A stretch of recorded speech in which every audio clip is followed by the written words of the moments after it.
Hello, everyone. I'm so glad to have this opportunity to have this sit down with all of you, such pioneers in their own industries. So I think we can start with Apoorv, right? There's no, we've got a lot of people to cover by the end of this session.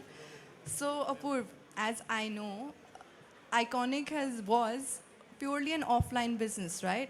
And in the recent years, you've gone to 100 and 150 crore online only business.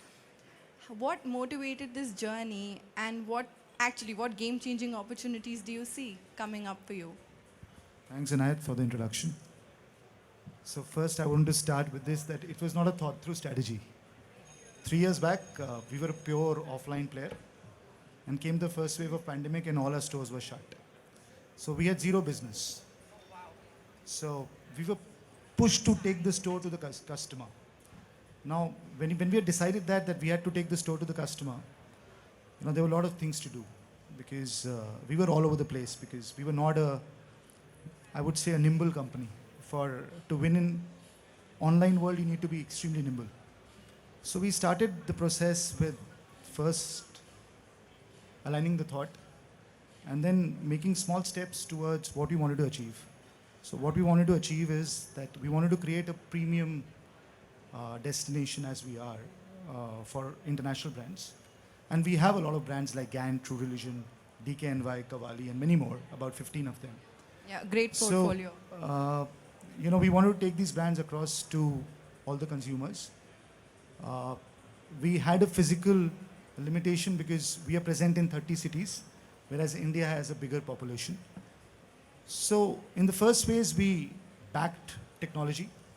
So we did all the dirty work during the first 2 waves of pandemic, which meant going omni-channel, aligning all our inventory, aligning all our people, because for an offline company to dispatch from stores is impossible. And the next step, which is taking returns in stores, is even more impossible because they are not aligned, because they have never done it. I don't blame it to them. So we had to make all these changes. We found great technology partners like Logix was our ERP, we did Unicommerce, we did Incrif, and all these things we did in the first 2 waves when we had a lot of time also. We had no revenue coming in. But I think a thought was clear that we wanted to make it technology first, process first. So I'll not discuss more of what we did, but what we achieved. So we have created today a monster, I would say, which is, we clocked last year about 150 crores from this online space. Good part, so 150 crores, anyone can do. But the other matrix is important to note, which is that it's a 15% PBT positive business. So net of return. PBT 15% means we create almost 18 crores to 20 crores profit every year from this business. Our sell-throughs, because obviously, all our inventory being a premium brand, we don't keep inventory in warehouse. It's an opportunity loss, I feel like that. So our sell-throughs have gone up by about 5 to 6%. Our proximity to consumer is increased.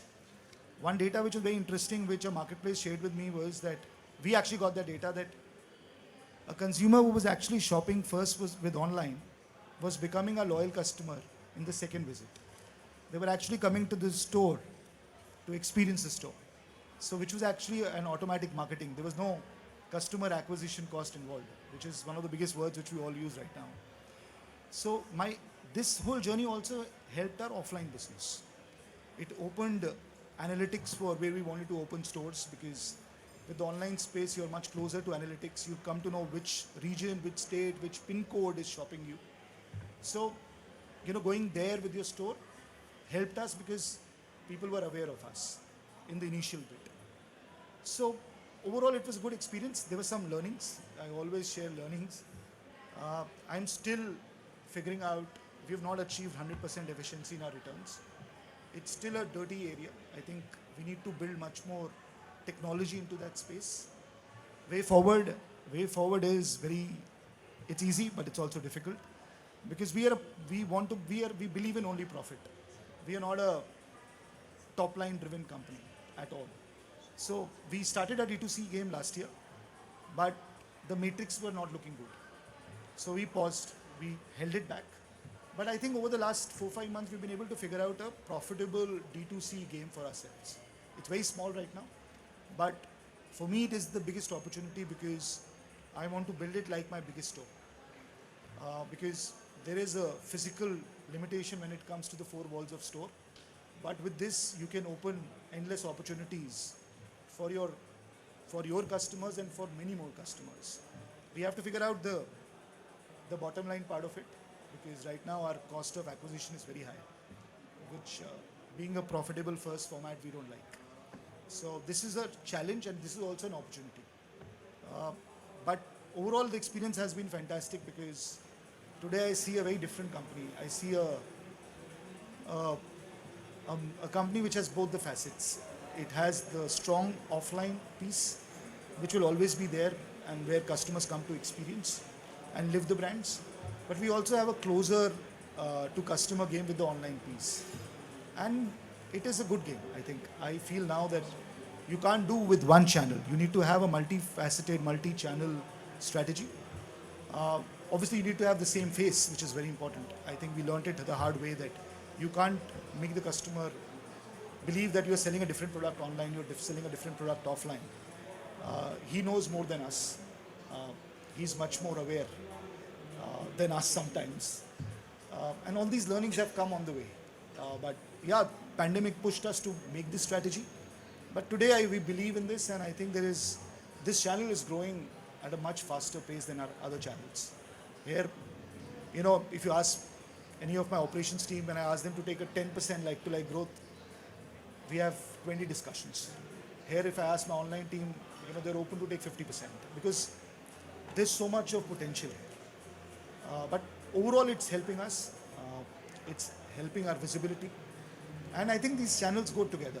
But we couldn't have done this without the technology piece, which is that if we had a goofed up technology, all this scaling up would have never happened. We would have always been dwindling with the problems of returns, the problem of fulfillment, the problem of visibility of inventory, the problem of price parity.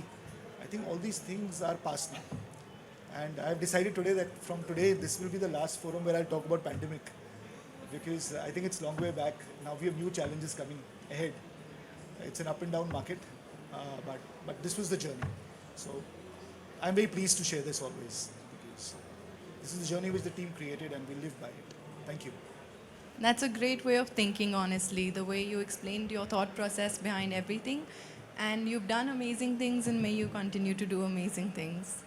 Sanjeev sir, I'll come to you. I think we all know the amazing things you've done with your team for the brand being human. But truly what's phenomenal is very, very few homegrown brands are able to penetrate the international markets. And you've been doing so, and I know that you plan to do so much more in that space. So I wanted to ask you, what were the challenges that came your way and how did you create that into opportunities for yourself? Okay, so see, first of all, it's extremely difficult managing a celebrity brand, okay? So having spent so many years in core retail, non-celebrity, when you start managing a celebrity brand, the idea is how do you look at de-alienating the aura of the celebrity from the brand that you really want to build? And that's very critical. So we started on that journey. So for me, the brand being human is probably a global brand. A lot of work, even today when I talk about retailers who call themselves established across the whole world, still learns every day, still does. So all your product development is as good as the last season. So having said that, that is a continuous learning that we are doing. I'll come to the why international expansion. Today's date, when you're looking at, whether you're selling international brands across your stores and, everybody has a market space, all kind of consumers are there. There's a lot of work which goes behind delivering what the consumer wants and exactly which consumer segment are you looking at. So today I cannot actually do a 12,000 rupees denim and sell it across my store. It will not work. Because if somebody needs to buy a 12,000 bucks denim, he better go to any other premium outlet or to your store to pick up the denim, because there's a certain segmentation there. Firstly, the Indian market itself is huge. We started off with saturating the market. We started off with turning around the product, and I like to call being human just about a 2-year-old baby, because before this it was licensed and we had no control. But once we took it into the family, that's when we had all the control and we had all the scope to change it the way, and the process is on. But surprisingly, the word being human, and I always say that the word being human straddles two circles. One is a conscious circle and one is the business circle. So being human, the brand with a heart, would probably slowly move to being human conscious fashion. And that fashion would cut across footwear, would cut across women's wear, which we've already launched, doing very well. Men's wear, of course, we are there. And maybe boys wear, not kids wear. But the fact is, if you actually, I sometimes feel that you guys are so lucky that you all don't have a name like Being Human. Because whenever you do anything in our brand, we have a huge responsibility on our shoulder, because a lot of people ask, what is so human about what you're doing? Whether it is clothing, whether it is so. So somebody was asking me today morning, I don't force any of my team members to wear Being Human clothing to the office. No. You're at a freedom to wear whatever you want to wear. And if you wear Being Human, thank you. Why? Because that's being human. I don't need to force people to do something that they don't want to. Right? So it's a very different thought process. And there comes an opportunity when we said, let's try and test out and see how many people know about being human across the world. Surprisingly, Canada responded very well. Dubai responded. The entire Arab world responded. We had Bangladesh, where I have got my 3rd store opened, my 4th store is opening. The first 2 stores are doing a stock turn of roughly about 5 to 6 and has gone as high as 7. In my entire 3 decade of retail career, I have not seen a stock turn of 6, 7. Impossible. I mean, the best I've seen is 3, 4 at the most. We are lucky, we are blessed. Product is working, price is working. And that's how the journey began. When people said, don't go to Bangladesh because, Bangladesh is full of fakes. Bangladesh is full of surpluses. Bangladesh is full of this and that. So we said, okay, let's try. There's no harm in trying. And that's when we tried. And surprisingly, the middle class of Bangladesh, which never existed, has come back. So I am actually urging all retailers to go and open, because you cannot get a market as good as that today. Of course, it depends on what kind of margins you're talking and what, because the import taxes are pretty high there. So that's how the journey began. We saw humongous amount of impetus coming from Canada. Just to let everybody know, we want to plonk ourselves wherever there is an ethnic diaspora. And I think everybody here who's gone abroad and have got relatives abroad will understand that Diwali is celebrated, Diwali, Tej, Holi is celebrated way more better abroad than in India, because they miss their land. So that's where we move in and we plonk our stores. We use the diaspora. So whether it is an Indian, a Pakistani, a Bangladeshi, a Sri Lankan, Emirati, or a Arab, it doesn't really matter. They all understand and know the brand. And that's how the whole journey began. And I believe, today with technology taking over all over the place, what should stop us from parallelly growing abroad and in India? So we are a brand which is made in India for the global market. That's how we position ourselves. Amazing, truly amazing. I can actually listen to you go on for quite a long while, but we're a little short of time. So moving on to Manohar sir. So we've seen the ethnic category growing up. I mean, suits, saris were only sold in stores. No one had ever dreamed they'd go online. But now I think a lot of women actively go out on the online space to seek the products. So I'd like to hear from you, what's the journey for the ethnic category been like in all these years in retail? Okay. Good evening, everybody. There have been huge changes that have happened in the ethnic wear segment. We have been in the ladies' ethnic wear category since 1985. In 1985, when we started selling salwar suits in our commercial street store, favorite shop, there were 2 stores selling salwar kameez. Today, there are probably 85. The resurgence in ethnic wear being worn in the last 10 years, it is no longer just for occasions.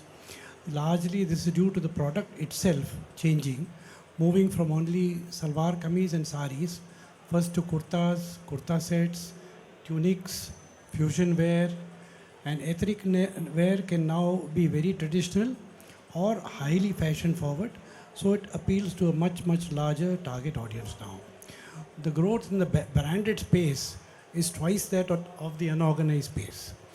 This has allowed so many strong players to have grown to a large-scale pan-India presence.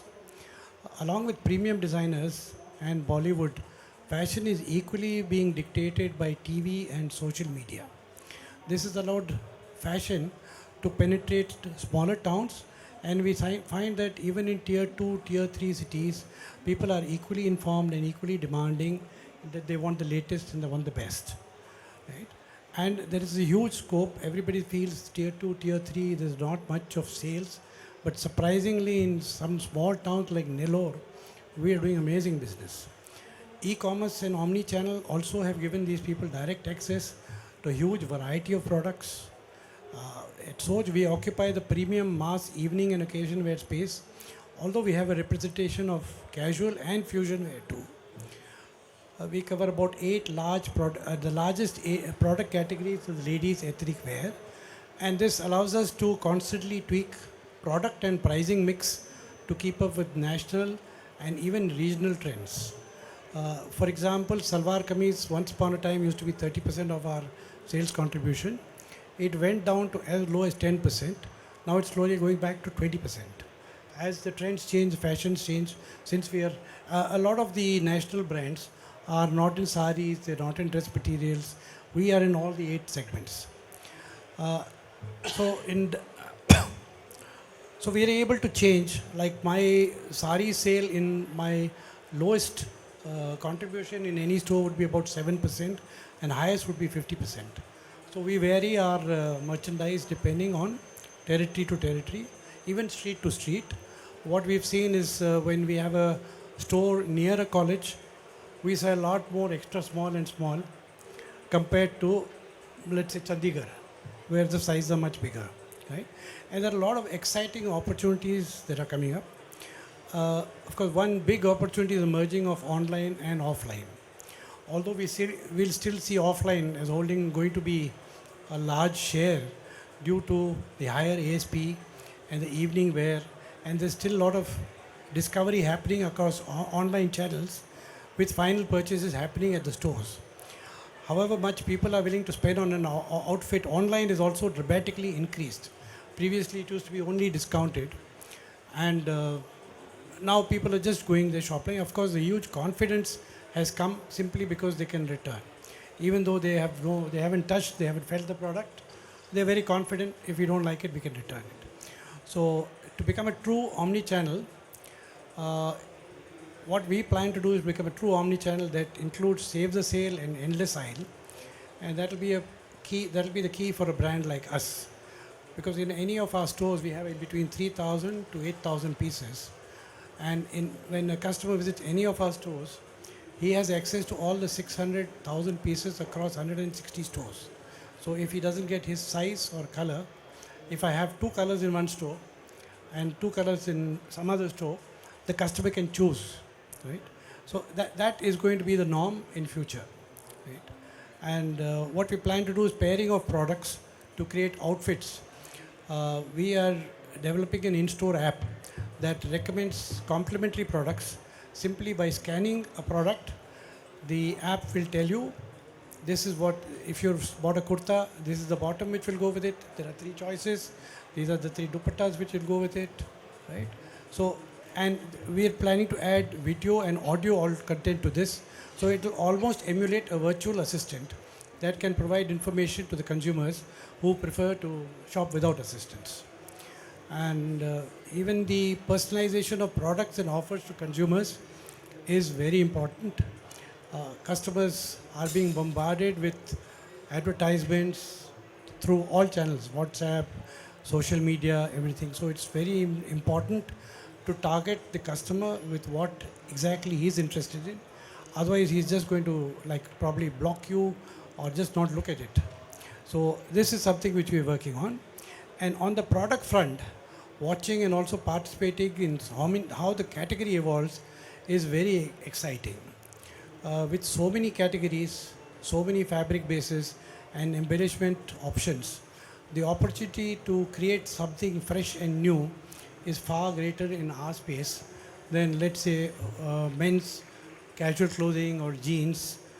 In ladies' ethnics, there's always something exciting, something new, new fabrics, new embellishments, new cuts.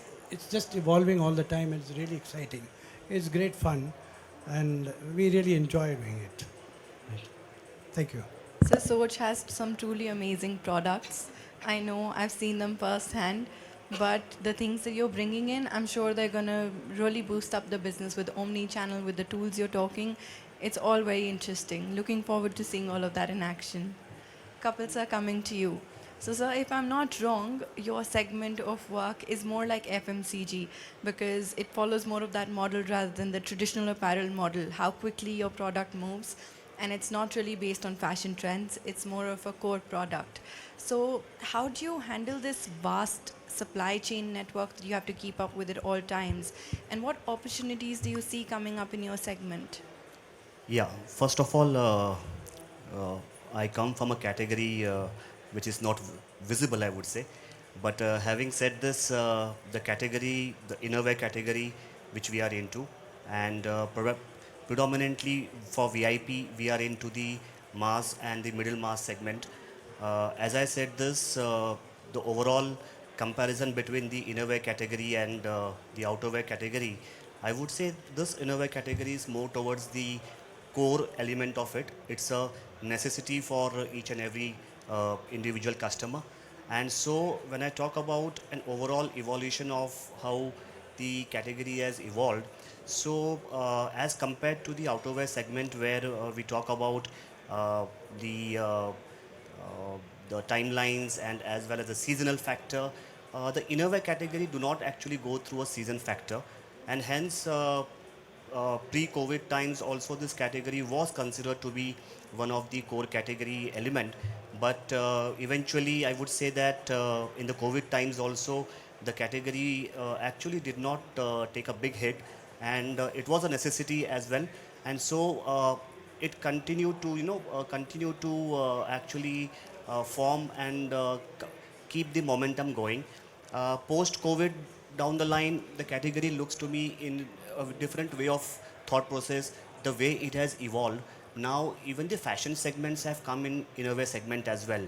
Earlier, if you see the comparison of the segment, it was predominantly dominated more on the cotton fabrics and everything. But now, as you go forward, it is more towards the element of adding cotton, then the evolution of cotton modal, the lyocell, the bamboo fabrics. All these things have now started coming into innerwear segment also. Taking it forward, as we said that we have an operational vertical backward integration setup model, and we always believe that for an innerwear segment to take it forward, the backward integration is very important, and hence right from purchase of the yarn to the complete garmenting, the whole setup is in-house model, which actually scales up the volumes. And overall, if you see, compared to the FMCG style of working, the volumes, it has to be driven from the volume games. And that's how the scalable feasibility plan actually works out. For a brand, we work similar to FMCG styles. We have the distribution model network, Pan India.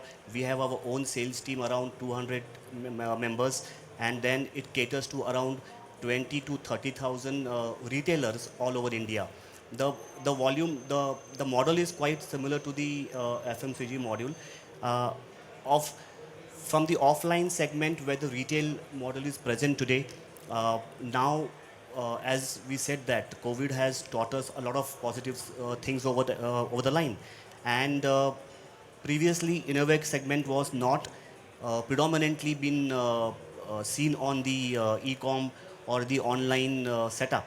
And also, if you see, most of the time in the multi-brand retail outlets, this category was actually a part of a hidden product down the line. But with the fashion that has come into element, now if you see a lot of display models coming in, all these channels, the e-com has evolved, the online segment has evolved, and there are customers now purchasing the innerwear right from the e-com channel, because they realize that eventually, though it is a necessity product, it's a fashion element product, the style and the comfort is actually the basics. And once you are used to the basic styles and comforts, once you are used to the uh, uh, styles and the elements that you normally purchase, I think it's the easiest way of buying it on the e-com channel.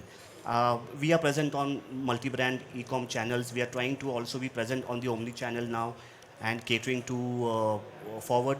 The company is coming out with its own retail outlets. We have launched a few of the retail outlets in suburbs of Mumbai and in the south of India. We look forward for adding on the retail outlets in the near future. Apparently, the category also has evolved, and to add on the e-com platform and on the retail space opportunity that you talk about, I foresee that the leisure wear segment, the athleisure wear segment is adding to this overall output for the retail outlets, because the per square feet revenue model is very important for every retailer. And as we go forward, we add the leisure wear, the outerwear, which is basically an extension for the brand, which takes forward. And I feel that, yes, the brand, the category itself is evolving.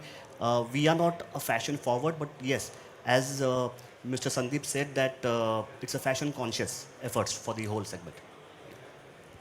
Very interesting, sir. Looking forward to all the things the VIP will be doing. Lakhbir, sir, coming to you.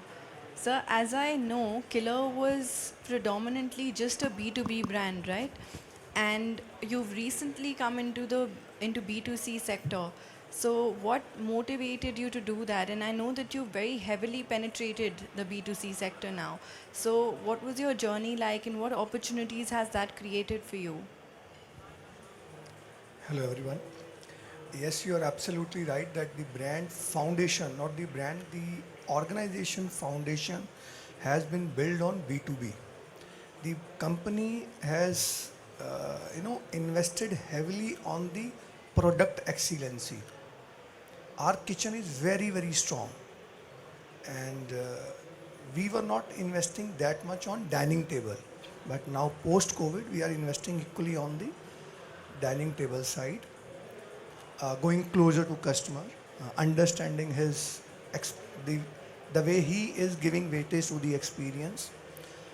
There are two reasons, internal as well as external, when we have to shift, I won't say transfer, when we have to accept the second line of B2C as well. Because in B2B, there was an internal pressure on particular one category. You are a best denim solution provider. So there was a stress on one category. You were not allowed to expand in other category lines. And that proposition of quality, excellent quality, you were holding it so tightly, it was not allowing you to release and accept other elements. So, and there's a limit, we were growing only by one single digit in case of that particular category, whereas competition was releasing space to us. And then externally we decided post-COVID. COVID was basically, we reacted differently post-COVID. We recovered 70% of our revenues in the COVID year itself.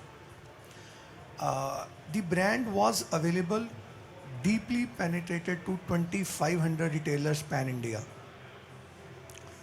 And then to 600, 700 terminals at Reliance. But again, that category solution, again only a bottom wear solution. So then we decided, okay, brand is already pin code wise, we are deeply available starting from each and every corner of India. So we decided, okay, let's take this path of retail format. Though it was not easy because in the industry I hold a very lower ASP. My MRPs are very, very controlled. People expect कि आप quality तो international दो, but price बाटा जैसा ही होना चाहिए. So that Bata proposition was anyway, we are still trying to release that pressure slowly and gradually. So, and offering the similar experience when you're opening store in a mall at the same cost of sale on high street, when you're sharing walls sometime with Being Human, sometime with Rare Rabbit, sometime with Levi's, but you're not commanding that ASP. It was very challenging, but because as we say, we are the largest denim manufacturer in India nowadays, largest garment manufacturer. So because we were driving those numbers, so not in terms of percentage, we may not be earning that much, but our industry says, our balance sheet says that we are the most profitable organization because we were controlling the other elements. Coming back to the retail vertical, earlier I remember when I joined this company, in top to bottom, when industry says we are 1:3, 1:2.5, top to bottom, we were not even 1, we were 0.35. This last year we crossed 1:1.65.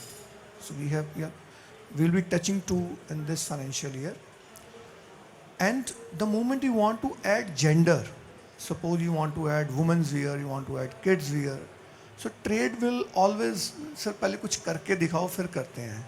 पहले एक बार आने दो, product देखते हैं कैसा respond करता है. And you don't get grounds to perform, to showcase your strength. And that's the retail is the vertical where industry gives you chance because you are connecting directly with the client. So आज अगर मैं कोई denim launch करता हूँ तो मैं अपने top 50 stores पे launch करता हूँ. Within 10 days I will come to know कि fit कैसी चली है. So you are going closure. And trade is still first love with us. We are holding it very tightly. Our 40% revenues come only from trade business. But trade, आप कुछ अच्छा करते हो, you will get to know the results after 6 months. आप कुछ खराब करते हो तब भी 6 महीने बाद दिखते हैं. बट ट्रेड आज शाम को पता लग जाएगा कि इंडिया पाकिस्तान का मैच था, शाम को नंबर्स बता देंगे आपको के. So it respond very fast. So and the thought was very clear that we will not expand on heavy expense model. So 80% stores are still franchisee owned, franchisee operated. Only 20% stores are COFO, company owned but franchisee managed. And we know, we are prepared that okay, those 20% will not look that green in the balance sheet, but those responsibilities of that, those 80% has to deliver that profitability and revenue so that it will balance it out. And things are going in the right direction, and currently we have 270 retail outlets. We took this journey, pre-COVID we were 32. So we had 2 vertical, K Lounge and Killer. Killer was 32, we took it through 270. The plan is to take 300 before this Diwali and 400 by 24-25. So that's how the journey has been. So this is the strategy, because somewhere internally you were feeling that okay, we have to grow double digit. Last year we grew by 32% as a brand. And one external brand, when some of the brands were releasing space either in trade format or in retail format, and we took that benefit. So that's how it has been for Killer. So Killer has always been my example to go to when I talk to anyone about a business vastness from manufacturing to distribution to retail. So I've always been in touch with it, but it's amazing to hear all the great places we're going to be going. I would like to add here, the logic has been sharing load with us, because when we were expanding, doing real-time billing, and when we were taking this journey of say 250 or 400 stores going further, So BA report, what Logic has built it for us, it has been amazing. The life has become easy. 4 बजे आपको पता लग जाता है कि आज का तापमान कैसा है. So that has been fantastically well. So thank you. So it's been an honor for us. Thank you. Lavish, coming to you. So as I know, House of Rare is one of the fastest growing brands in India as of today. And you've recently completed your 100-store journey, right? So for a homegrown brand, what opportunity do you see in 360-degree growth in India, and how would you want to penetrate deeper? Okay, so House of Rare, if I talk about, it's actually a complete case study of learning and grabbing the opportunity in the market. So when we started back in 2014-15 to be specific, we wanted to be a brand which caters and deliver good shirts and good polos only. Beautiful shirts, well printed, good fabric and everything. We saw the response was good, the consumer loved it. We thought, okay, let's take it forward. So the opportunity was there to create something else as well apart from the shirts and polos. So we thought, okay, so ye jo consumer hai, isko the shirt, this is the kind of shirts he's liking, this is the kind of polo he's liking, this is the kind of price point we are playing with.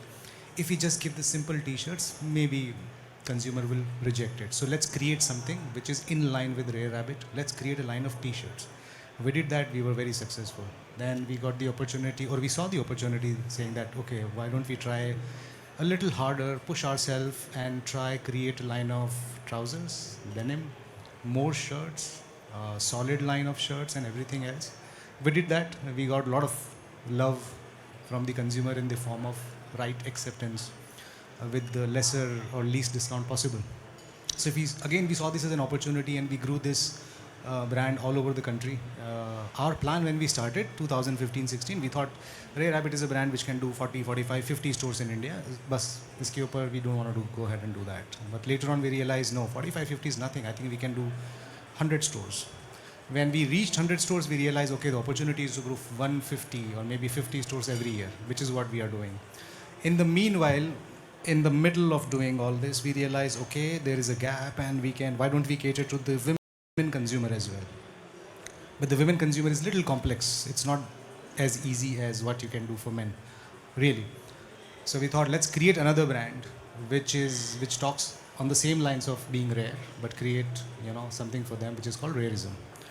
When we created so much in the market, we thought, let's create something which is very simple, but it should not disturb the existing line of the brand ethos or the handwriting of the brand which we have created so far. So we thought, let's create an anti-Rare Rabbit brand called Articale, which is very subtle, very simple, very airport look, very movie-going look and all that.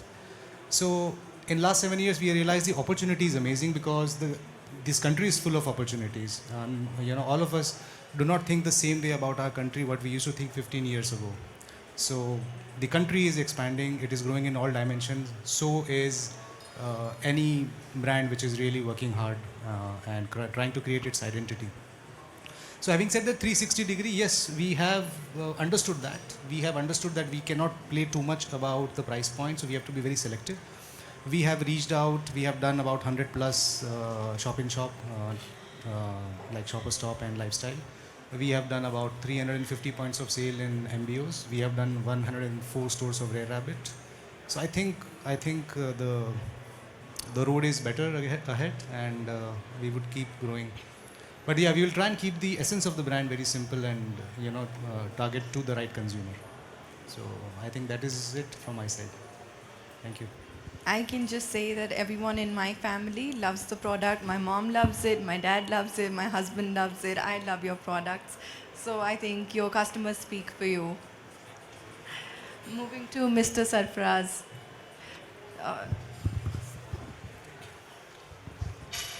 So firstly, sir, kudos to you for doing such an amazing job of bringing such an umbrella of products in India, and the growth trajectory has been phenomenal. I wanted to ask you, what's your vision with all these brands, and how do you think the canvas of India is going to change, and what opportunities would that create for you?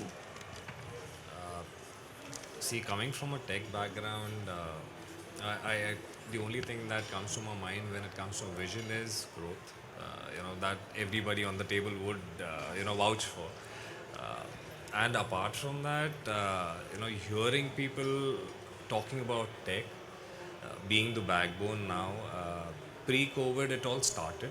I would say where we all started talking about digital, mixed bag. COVID boosted it up, and now after COVID, it's becoming a norm.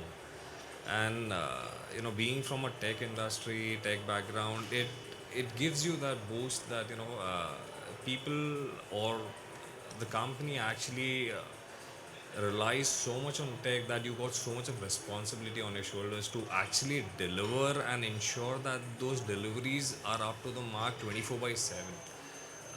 Earlier it would be what, 7 days a week, 10-hour shift, you are done, go home, relax. 24 by 7 now, 365 days a year, website running 24 by 7.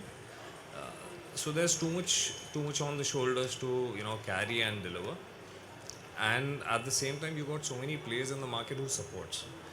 So it's becoming a dynamic 360-degree view for us as well, when it comes to ensuring that we are delivering to the brand. And having so many brands in the umbrella definitely gives you that exposure what is happening internationally as well. So we just launched Victoria's Secret last year. We had too much of discussions with them when it came to what kind of techs that they are doing internationally. What could we bring on the table? Is it viable for us to get it? What is the cost involved? What is the benefit that we are looking at? So that gives you a different mindset altogether. When you're only in India, you would try and implement something which is very local. But when you have these brands which are internationally renowned, they have a certain benchmark they also want to follow. It becomes very critical for us as well, that we ensure that these things are also put on the table while we are having these discussions. When such stores are launched, we go bang, full bang. So that's the strategy that's been. I've joined the organization 5 months back, and we've been only discussing how are we going to scale up the technology bit to ensure that the brands or whatever brands that we have currently and planning to bring on, how do I give them the additional benefit that they need to fulfill their sales numbers. At the end of the day, it's all about sales, right?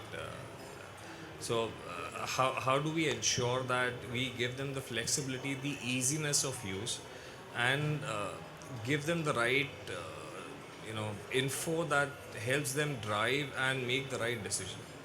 And how the decision is going to be made? Is it going to be a physical person making that decision? Is it going to be driven by certain numbers that's going to come out from the system, or is it completely AI driven? So it's right now a mixed bag, where we are saying there will be human intervention, but system is going to take the lead, and that's where our focus will be for the next 2 years in ensuring that a system is going to tell us the exact detailed summary of what's going on, what is going to be the forecast, and how do we need to react to. So that is something that we have in our mind, and we'll take it up in the next 2 years. Then let's see how it goes. I'm looking forward for you guys to bringing a lot more of my favorite brands to India that I love to go abroad and shop for. Absolutely. So coming to you, I'll keep it very simple. I was told we're short of time. What are the game-changing opportunities you see in retail? Yeah, I think I will just divide it into two parts. I'll make it very quick. The word opportunity, I'll just tell you the size of the opportunity is. India has 535 million smartphone users, which is 2 times the entire United States population. India's per capita data consumption is 2 GB, which means that the entire population and the data consumption divided is 2 GB, which is in the best of the country. I understand it is Switzerland and Sweden, including the desktop consumption of data. They are at 0.6 or 7. So people are on, that is the opportunity number. And 2030, India is going to be the largest country, largest population size of age between 30 and 50. So these three, if you read together, are we in the right place at the right time in your life? Yes, I think you are. So no, do you find opportunity? If no is the question, that no is the answer, I think our eyes are not open, or you're not reading enough, or you're not walking the street enough. So this is first part of the entire country opportunity. Now come to retail business. How do we get into big ticket and improvements in terms of what are things that you need to grab to make use of this opportunity available in retail business? I consider it as there are 4 things that you need to do to be in retail. First part of it is, are you upgrading yourself? So your store formats, your design language, and your the way you want to service your consumer, are you upgrading? If you're not upgrading, the biggest enemy to fashion is boredom and fatigue. So if you create both of this in your any kind of activity that you do, whether your store presentation, your product line, your staff recruitment, how the store looks, all of this is very relevant in terms of upgrading. Second part of it is, are you relevant? Relevant means do you know who is the consumer, and are you there in every place where the consumer is? So there are consumers who are actually looking at your brand at midnight, and if you are not available on that channel where they are searching your brand for, then you are not gone relevant to what you are. So being contemporary is number 2. Third one is, I think Manu sir can also watch me. So there was a time when the shop staff used to say, red color acha bikta hai, so I need more red color next season. Are you still dependent on that, or do you have technology which actually tells you that what needs to be your product line? More than, I'm not saying that don't take the feedback from the staff. Of course, you need to take. So the other part of it is, many of the panelists were suggesting, are you connected in all of these channels where consumer is buying products, whether it is from retail shops or apparel, fashion, or whatever? Are you present everywhere in the right way? Are you speaking digitally to the relevant consumer? So I think these 4, if you're focused on these 4, where technology is available to make you get over there, and you need to be consistently upgrading to actually keep yourself very relevant, that brings opportunity to you. The rest of the side of your opportunity is your depth of the brand and what strategically you're taking as a decision to do with your brand. Our company sells around 25 denims in a minute. So since I entered this room, we have sold around 1200 denims. So it's important to know that the number of the population relevant to me for in India could be only 3 crores. But there are 137 crore who are actually today not relevant. They're going to become relevant to me in another 3 years' time. So no traffic today is most of the problem that we face in retail. But the problem is, you're not addressing the 137 crore guys to come to your store. And why are they not coming and wait, or you go over there to them? That's when the pin code servicing actually helps you. I think this is precisely what I find as opportunity for retail. So that's from my side.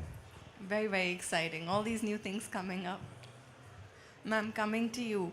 So I think you're the only one on our panel from the FMCG sector. Yeah, the most boring food and grocery retailer out of the fashionable people, right? Not boring for a foodie, not at all. So ma'am, as I understand, in the FMCG sector and in the convenience store chain, you have thousands of SKUs that need to be replenished either every day or every other day. And in the age of Swiggy, Instamart, and Blinkit, what are the opportunities that are being created for you, and how are you acting on them? So the Swiggies and the Blinkits will always coexist. But I think there's tremendous potential in the brick and mortar format as well. In the last few years, we expanded to the tier 2 and tier 3 cities, the smaller cities of West Bengal. We are based out of West Bengal only, and we are a chain of small format convenience store, food and grocery stores. So our value system is built around the convenience of retail shopping and the service, the quick reach. Now, when we entered the smaller markets, we were a bit skeptical. We thought those people are price conscious, they seek the value for money only. But we were very surprised That people, of course, they have money, they have aspiration, but we see that they are slowly moving away from the concept of value for money, and they are seeking convenience, good service, quality. And now we are really doing well in the tier 2 cities. We are trying to be one of the early movers in the tier 3 cities as well. And since we are small format, and we have cluster of stores in the smaller cities as well, and we have a number of stores in West Bengal, small formats, we can scale quickly, and the inventory management, those are the very basics. I mean, that is not a big deal. So yeah, so we down the line we will probably move into e-commerce, but right now we see good potential in brick and mortar itself, and good service, and scaling up faster in all the small cities and in and around West Bengal. Very, very nice to hear that in today's day and age, the brick and mortar stores are doing very well as well. I think that's all the time we had. It's been truly amazing. I think I've learned something from everyone on this table. Thank you for giving me this opportunity to moderate such an amazing panel.